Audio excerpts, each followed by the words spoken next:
Chers amis de l'UTLS et de Sanary, après l'étude de la poésie de Léopold Sédar Senghor, l'exercice de poétique au programme des petits salons littéraires se continue en votre aimable compagnie. Je vous apporte aujourd'hui le portrait d'un poète passionné, celui de François Scheng, Grand Prix de la francophonie et académicien français depuis 2002. Avant d'étudier avec vous ces poèmes, permettez-moi de m'arrêter un instant sur ce prénom français qu'il a choisi lui-même et qui marque ainsi son admiration pour Saint François. Saint François a écrit un poème universellement connu dont le titre est « Cantique des créatures ». Loué sois-tu, mon Seigneur, avec toutes tes créatures, spécialement, Messire, frère, soleil, par qui tu nous donnes le jour, la lumière.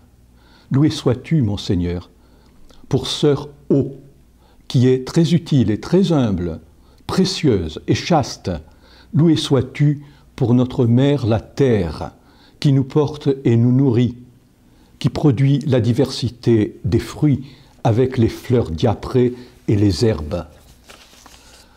Ce cantique émerveille l'esprit de François Scheng et donne une première idée de son choix poétique. La poésie ne s'exprime pas par le récit de la vie d'un auteur, mais la vie d'un auteur livre des secrets qui expliquent, au moins en partie, son écriture poétique. C'est le cas pour François Scheng, dont l'histoire mérite d'être contée. Nous étudierons donc le récit de sa vie, une vie ouverte. Puis nous le suivrons dans sa rencontre avec la France et nous verrons si cette odyssée de l'âme qu'il propose dans son œuvre est ou non un nouveau manifeste poétique. Il est né à Nanchang, dans la province de Shandong en Chine, en 1929. Il a aujourd'hui 91 ans. Il vit en France et il y est définitivement installé. Il est français et fier de l'être. Lorsqu'il décide, lors d'un séjour chez ses parents, de rester à Paris, on est en 1949 et cette décision ressemble à une révolte bien compréhensible. Nous allons dire pourquoi. Le père de Scheng voit son contrat se terminer à l'UNESCO. Il décide d'emmener sa famille aux États-Unis à cause de la guerre civile qui sévit en Chine. Pourtant, le jeune homme informe ses parents qu'il restera en France, bien qu'il n'ait aucune ressource, ni bourse définitive, ni salaire. Il est considéré comme un migrant, un sans-papier, comme certains disent aujourd'hui. Mais il accepte sa condition plutôt que de suivre les siens aux États-Unis ou, ce qui est pire, de retourner en Chine, car il a vécu les massacres de la guerre sino-japonaise en 1937, il ne veut pas connaître maintenant le chaos révolutionnaire de la Chine de Mao dans les années 50. Il cède donc à une incroyable attirance pour la France et l'Europe. Il choisit la paix. Il place son espoir en l'esprit de liberté. Son entêtement le conduit à suivre pratiquement tous les cours de littérature française de la Sorbonne. Et, pendant de nombreuses années, il fait la nuit les travaux des halles pour subvenir à ses besoins. Par hasard, il eut la chance de rencontrer à l'université des personnes qui avaient des responsabilités majeures. Le philosophe Gaston Berger, la linguiste Julia Kristeva, le psychanalyste Jacques Lacan et bien d'autres. Ils se sont tous approchés de ce jeune Chinois. Il sera naturalisé français en 1971 seulement. Ses travaux de traduction de poètes chinois en français et de poètes français en chinois, autant que son œuvre commençante, ont attiré ses cadres intellectuels. Bientôt, On lui confie des responsabilités dans le monde de l'édition et dans le cercle de l'enseignement supérieur. Il travaille nuit et jour jusqu'à tomber malade pour gagner l'amitié des Français et la confiance de ceux qui désormais l'emploient à des tâches nobles et prometteuses, tant pour la France que pour la Chine. Révolte positive et radieuse, car Jixian Sheng prend dans son nouveau prénom le signe de la double culture. Il s'appellera désormais François en relation avec son attirance pour Assise et gardera son patronyme Sheng qui, selon Han Sheng, sa fille, veut dire authentique en langue chinoise. C'est ce qu'on peut lire dans son ouvrage fondamental « Histoire de la pensée chinoise ». Han Sheng est, depuis 2008, professeur au Collège de France. La passion, je dis bien la passion de François Sheng pour la poésie s'appuie sur une définition large de ce mot. Le poète a la conviction que la poésie ne s'arrête pas aux formes versifiées, même s'il apprécie toutes les variations possibles d'écriture. Son dernier recueil, que nous étudierons plus loin, rassemble justement des quatrains. Mais la poésie, c'est autre chose. Pour un essai d'explication, prenons de nouveau pour exemple le changement de son prénom. Lorsqu'il obtient la nationalité française, il choisit de s'appeler François. Dans son livre de 50 pages, intitulé « Assise », il confie au lecteur son admiration pour la ville italienne qu'il vient de visiter. La géomancie, c'est-à-dire la divination par la vue de la terre, lui suggère ce sentiment de plénitude et de joie. Il aime Assise, surtout parce que le saint qui l'a rendu célèbre l'a convaincu de la justesse de son choix, celui de rester désormais en Occident et de ne pas perdre sa capacité d'émerveillement, son goût pour le sublime. Saint François est l'auteur universellement admiré pour le Cantique des créatures. Sa poésie est pour François Sheng un idéal qu'il a toujours voulu atteindre dans son œuvre personnelle. Son altérité linguistique était une sorte de vocation. Le chinois et le français sont à la base de ses écrits. Il se veut donc traducteur. Il traduit les auteurs français en chinois et ses livres sont appréciés parce qu'il fait connaître en Chine Mallarmé, Henri Michaud et Saint-John Perse. L'université de Pékin l'a invité pour qu'il développe un cours sur la culture française dans un pays où elle est vivement appréciée.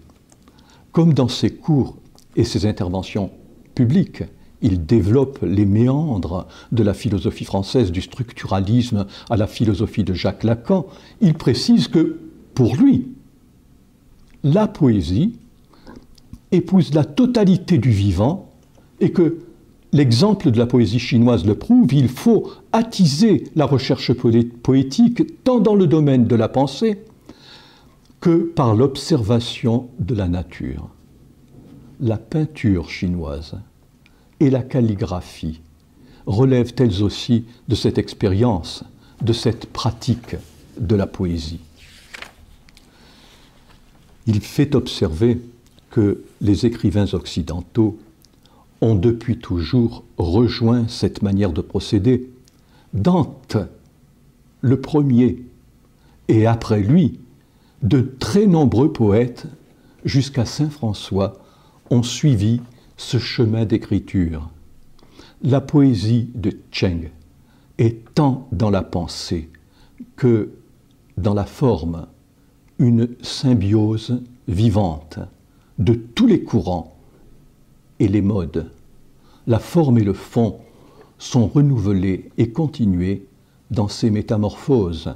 Certes, le poème n'est pas prisonnier d'une seule forme.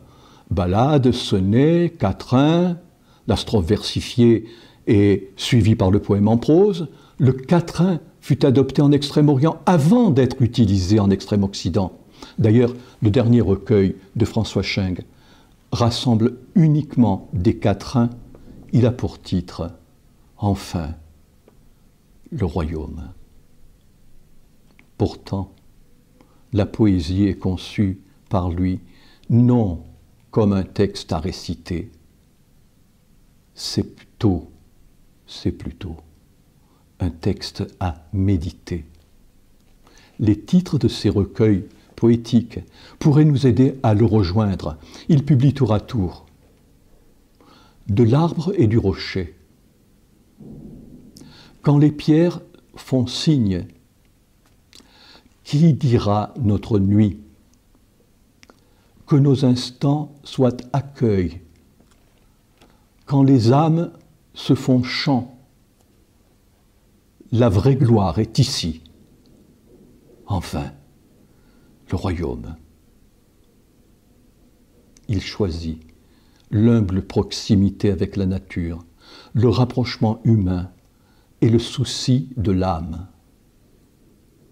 Cette triade peut paraître banale, mais il faut écouter au moins un poème pour en distinguer la puissance. Ce poème s'adresse à un ami auquel il parle sans détour. Ton âme, tu la sais sans la voir, mais tu vois celle d'un autre quand il s'émeut ou se confie. Miracle des regards croisés, fenêtre ouverte, voyant l'âme de l'autre, la tienne tu perçois. La nature éveille la pensée, le dialogue ouvre la vie de l'esprit. La recherche de l'autre, l'altérité, se pose évidemment au cours du long exil. Né en Chine, choisissant de rester loin de son pays, tout en conservant le souvenir précis de sa culture vivante, François Cheng intéresse les sinologues en France, où il est invité par les sociétés savantes. Dans L'éternité n'est pas de trop, il se souvient d'avoir séjourné à Royaumont avec des chercheurs et des écrivains. Il écrit « Nous étions devenus des êtres de langage. Nous avions naturellement vocation au dialogue. » Dans sa vie poétique, la rencontre de l'autre passe par une étude des deux cultures, la culture de l'Extrême-Orient et celle de la France et de l'Europe. Mais au XXe siècle, où que l'on se trouve, l'humanité semble être bloquée et le mal radical est le seul maître à bord. Le sens de l'humain devient suspect et le développement des maladies de l'âme brise la beauté du monde. Le poète suggère alors ses conseils dans « Enfin, le royaume ». Qui accueille s'enrichit, qui exclut s'appauvrit, qui élève s'élève, qui abaisse s'abaisse, qui oublie se délie, qui se souvient advient, qui vit de mort périt, qui vit de vie survit. Ces vers ressemblent et rassemblent des phrases proverbiales. Elles gardent un style populaire, mais elles soulignent ce qui, dans la vie et dans l'œuvre de Cheng, est essentiel: établir des ponts entre tous les vivants. Les romans poétiques de notre auteur, des romans poétiques, racontent eux aussi des liens indestructibles malgré les distances qui séparent les personnages de ces récits. C'est le cas du Di de Tianyi et de L'éternité n'est pas de trop. Dans le Di de Tianyi,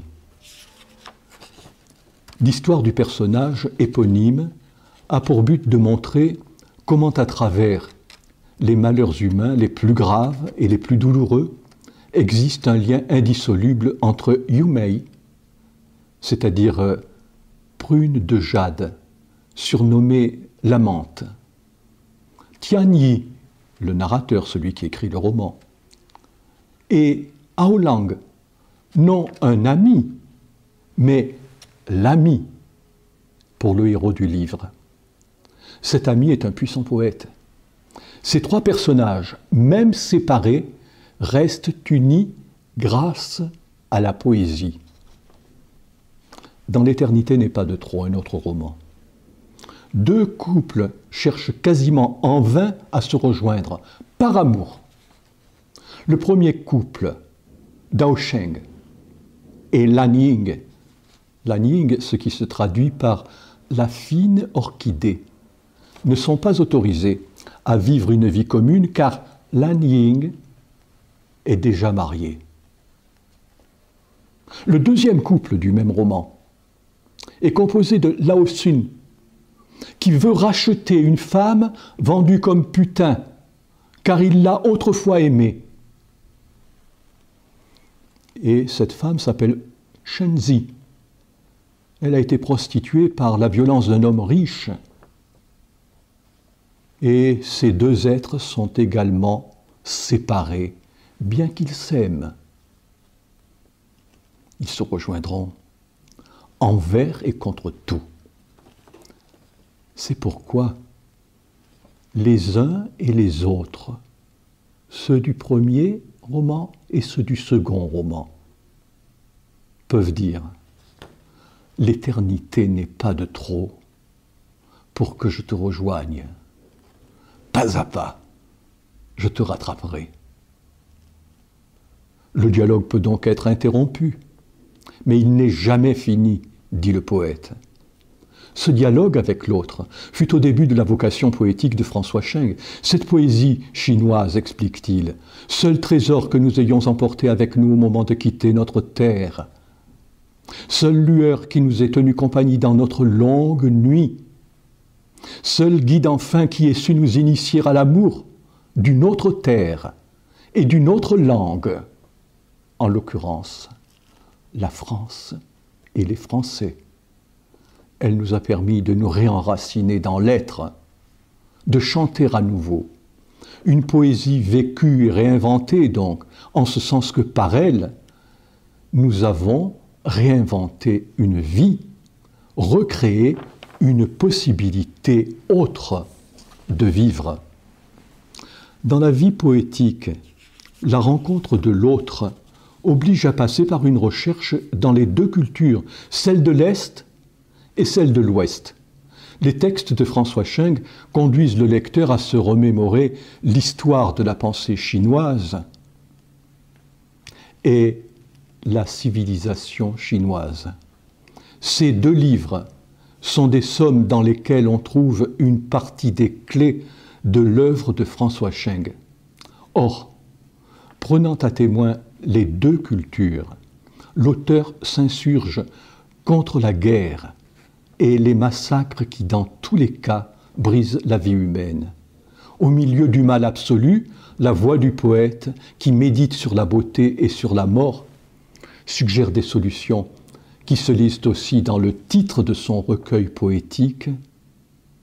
Enfin, le royaume. Et surtout, il souscrit à cette phrase de Malraux, que Cheng aime à citer, « La vie ne vaut rien, mais rien ne vaut la vie. » Cheng envoie ce dernier message en ces termes que je ne veux pas commenter. La vraie gloire est ici. Ce jeu sur les titres des recueils n'est pas gratuit.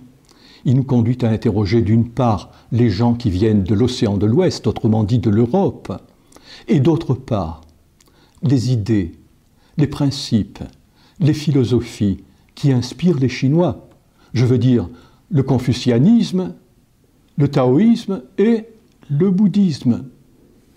Il y a donc, écrit-il, cette triade taoïste, yang, yin, vide médian, à qui les confucéens ajoutent ciel, terre, homme, ce qui conduit vers l'immense monde de l'universel vivant. Dans son article intitulé « Du Tao à la voie christique », Madeleine Berthaud rappelle que le yin, c'est la douceur réceptive. Le yang, c'est la puissance active. Le vide médian, c'est le souffle. La philosophie ouvre la voie à la poésie.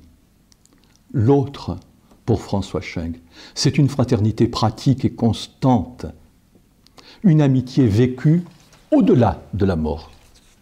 Désormais, sa poésie devait exprimer sa fraternité pour les autres poètes, en particulier ceux qui ont voyagé en Chine. Deux d'entre eux sont cités dans son œuvre, Paul Claudel et Saint-Jean-de-Perse. Mais celui que Scheng distingue entre tous les amis de la littérature chinoise, c'est Victor Ségalen. Il l'appelle son frère spirituel.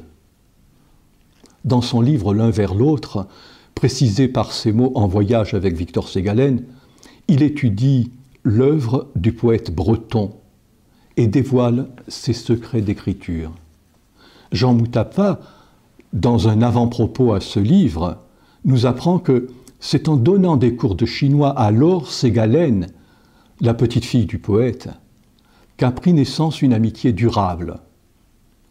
Oui, c'est bien en parlant d'un autre, et d'un autre qu'il n'a même pas connu, que François Scheng s'est soudain senti assumer pleinement sa propre vocation. L'un vers l'autre, ils ont cheminé. On a bien compris que la rencontre entre la poésie de Victor Ségalen, en particulier Stèle, et la poésie de François Scheng, déjà ancienne dans les deux langues, chinois et français, ouvre un lien définitif. C'est que reconnaître l'autre en se reconnaissant, se reconnaître en se reconnaissant autre, est un chemin secret et mystérieux qui exige de rassembler les interstices de l'âme. La France de Scheng et la Chine de Ségalen se construisent dans un réel imaginaire, c'est-à-dire dans un champ poétique ouvert et à jamais créatif. Naît alors un vrai imaginaire, dit un champ poétique, qui n'avait jamais été perçu, déclaré à haute voix devant un lectorat français habitué à des images et des idées où l'autre n'est pas toujours intégré, où l'enfer, ce sont les autres, comme dit Sartre. Or, reconnaître l'autre, en se reconnaissant, se reconnaître en se reconnaissant autre, ce sont deux formules qui livrent le secret de l'œuvre poétique de François Scheng. Faire que le choix de François Scheng, que le choix de François Scheng va vers une poésie de l'être est chose facile, mais il faut maintenant l'expliquer et le démontrer. La capacité d'émerveillement et la connaissance de l'autre, véritables exercices de fraternité, ne rendent pas compte entièrement de la poésie de Scheng. Il reste à expliquer le lien de sa poésie avec l'âme humaine que Scheng a étudié dans 7 lettres à une amie, auquel il a donné un titre à la romaine, de l'âme. Le corps, écrit-il, le corps est le chantier de l'âme de l'esprit où l'esprit vient faire ses gammes. En Occident, l'âme est un terme controversé. Certains considèrent que le mot esprit suffit dans le vocabulaire. Même, ils font observer que le mot cerveau contient lui seul toute la pensée humaine. Pour Schenck, au contraire, l'esprit raisonne, R-A-I-S-O-2-N-E. Et l'âme résonne, R-E, accent aigu, S-O-2-N-E. À mesure que l'âme parle à l'âme, ne pénètre-t-on pas au pays de la résonance, lequel est placé sous le règne de l'Éternel, demande le poète. L'âme, écrit-il, est la basse continue qui résonne en chacun de nous. Comme elle est liée au souffle originel, elle chante en nous un chant à l'accent éternel. Mais Schenck considère que les trois termes que nous prononçons souvent, corps, esprit et âme, ont chacun un sens bien précis. Cette triade explique les attributions et la fonction qui leur sont associées. Il fait observer que lorsque, par la mort naturelle ou par un événement social quelconque, l'esprit et le corps disparaissent, l'âme survit et témoigne de la présence même invisible d'un être humain. Pour lui, pour Schenck, la terre est bien un lieu d'initiation où l'on se transmue en âme. Pour étudier l'âme, François Schenck n'écarte ni l'ouvrage fondamental d'Aristote, lui aussi intitulé De l'âme, ni les spiritualités de la Chine et du christianisme européen. Il note que sous des vocables différents, le sens du mot âme, aum dans la spiritualité indienne, est d'un usage constant et commun. Âme, aum, amen sont les derniers mots de ce livre court mais magnifiquement mystérieux et aussi immensément clair. L'âme conduit à l'élévation, ce qu'il décrit enfin, ce qu'il décrit ainsi dans Enfin le royaume. Arc-bouté sur ses brèches, tout son être se fait flèche. L'âme est la marque indélébile de l'unicité de chaque personne humaine, souligne-t-il dans De l'âme. Unie à un corps et l'animant, elle est la personne même. Le psychisme, dans nos générations, le psychisme divisé en ça, moi et surmoi, retrouve son unité et sa dignité dans une poésie qui ne cesse de relever les corps massacrés dans des souffrances ignobles et des rabaissements qui menacent le bon sens, la vie même de l'humanité. Le poète, selon François Schenck, écoute son âme et construit une vie qui vaut la peine d'être vécue. La vraie vie, écrit-il, n'est pas seulement ce qui a été donné comme existence, elle est dans le désir même de vie, dans l'élan même de la vie. Chers amis de l'UTLS et de Sanary, un petit salon littéraire ne se termine pas comme une conférence par une synthèse des propos antérieurs.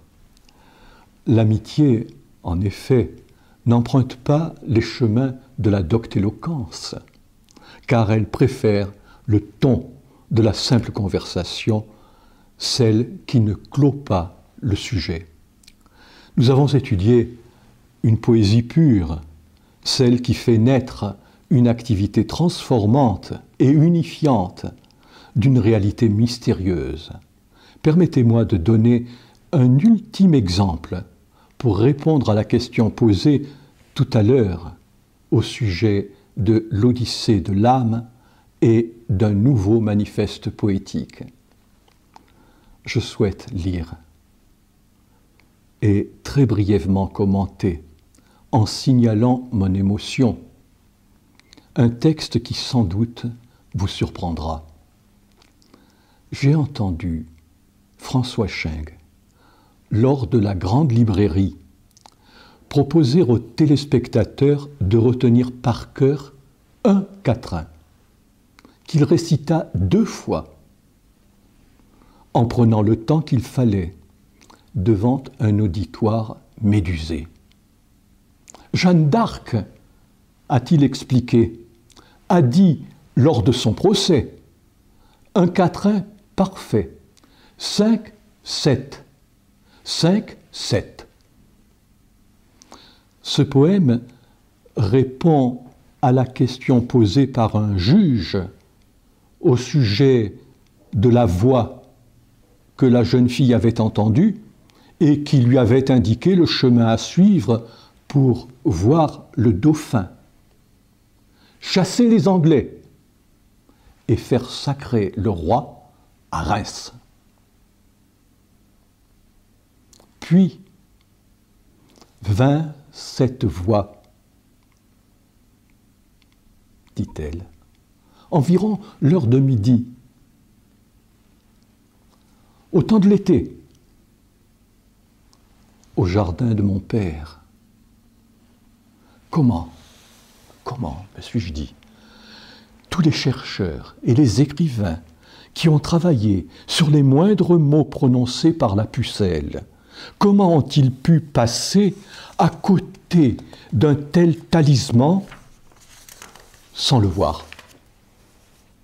Chaque mot, voix, midi, été, père, mériterait un commentaire, mais François Scheng, que je vais ici imiter, se contenta devant les téléspectateurs de lire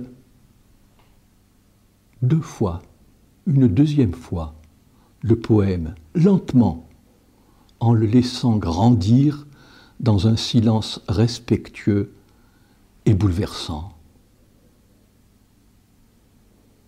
Puis vint cette voix, environ l'heure de midi, au temps de l'été, au jardin de mon père.